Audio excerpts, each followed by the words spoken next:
Provincial governments are under pressure to grow their own revenues as budget cuts by the Treasury are starting to affect key service delivery in provinces. So many provinces have identified different things. Gambling, liquor, vehicle licensing, some of the most common sources to increase that revenue. And let's talk more about it with SABC News economics editor Tshepo Mongoai. Tshepo, good evening to you and welcome. I mean, I'm thinking about the government of the Western Cape, for example, just last month talking about pursuing and developing this 1 trillion rand economy, that will be kind of a key focus of how they grow their own economies. What are some of the other ideas? We've mentioned some in the introduction. Well, you're absolutely right. Pressure has been building for quite some time for provinces to find ways of building and coming up with their own revenue, because we all know that money is tight. Currently, they are not receiving what they should. And sometimes you find that provinces have their own key priorities, and some of them are not quite aligned with the national priorities, and unfortunately national will cut, but they still have to make sure that there is some provision. So they need to keep their provincial revenue fund, ensure that they are well capitalized, and many are struggling, unfortunately. As you correctly pointed out, liquor is one that they are looking at. For example, last week we had the medium-term budget policy statement by the MEC of Finance, and they are trying to make sure that they get a little bit more from the levies that they collect in that particular area. And there are a lot of leakages as well, because many have not really invested in systems. They are quite outdated. The issue of corruption also that results in many leakages and not collecting what they should. So the gambling as well. Gambling is one area where they think they can actually make a lot of money. And trends have been upward and growing online and otherwise. There's been a lot of development. Number of new companies that are offering the gambling have also been increasing. Let me come in there to say, I mean, I can hear the Conservatives countrywide going, these are things that bring with them, a lot of social suffering and negativity. Is there a way that we can focus on things that perhaps don't come with that possibility of having a real, economic growth focus, rather than what could be seen as easy wins, but which come with long-term social problems? Iman, the provincial governments are under pressure. They need to collect that money. It's not even next year, it's now. They need to come up with measures. Gauteng government has the e-toll debt that they need to pay now. So they need to think creatively, come up with ways and means that will put that money on the table as it now.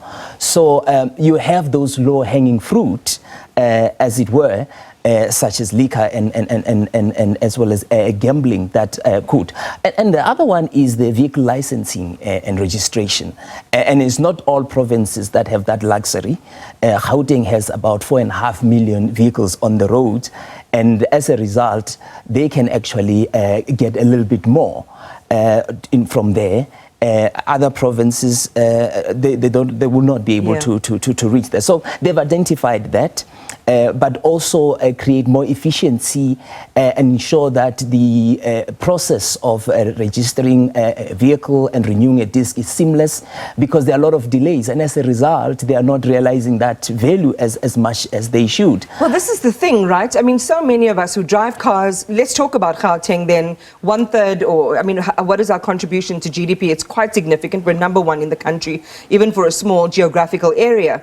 But this is an issue that has been riven with obstacles and delays. It's been a real pain point for motorists and fleet controllers and managers in the province.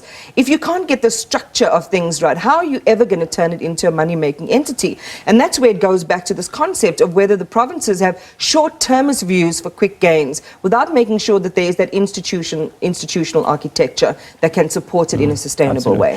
What they've done, they've put a little bit extra money in expanding their vehicle licensing, a lot of automation that they are looking at to ensure that there is very little interface with humans, and so they think it will bring in more efficiency. They've also come up with a cashless system that perhaps could also help because money gets missing somewhere along the line. My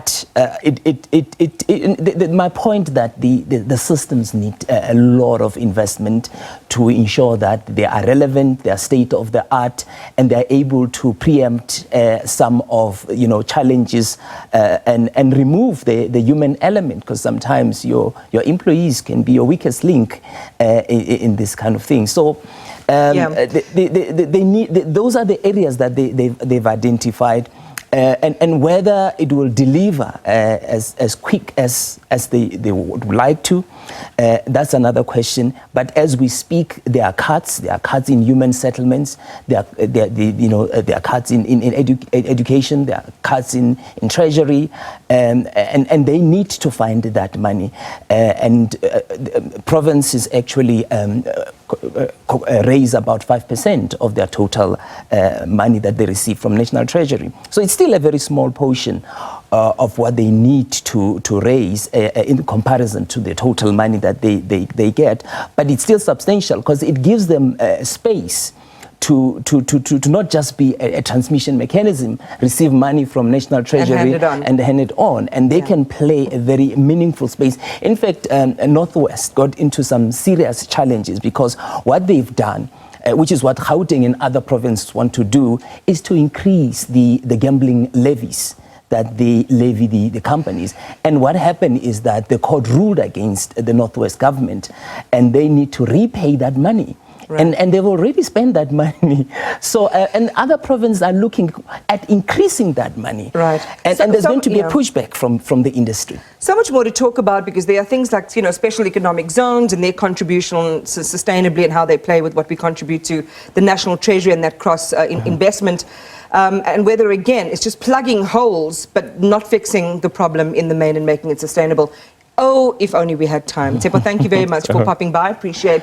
This is how we start the week, looking to really be a catalytic driver of economic development from a provincial perspective rather than waiting for what you get from National Treasury. I'm sure that you'll have some views on these as well.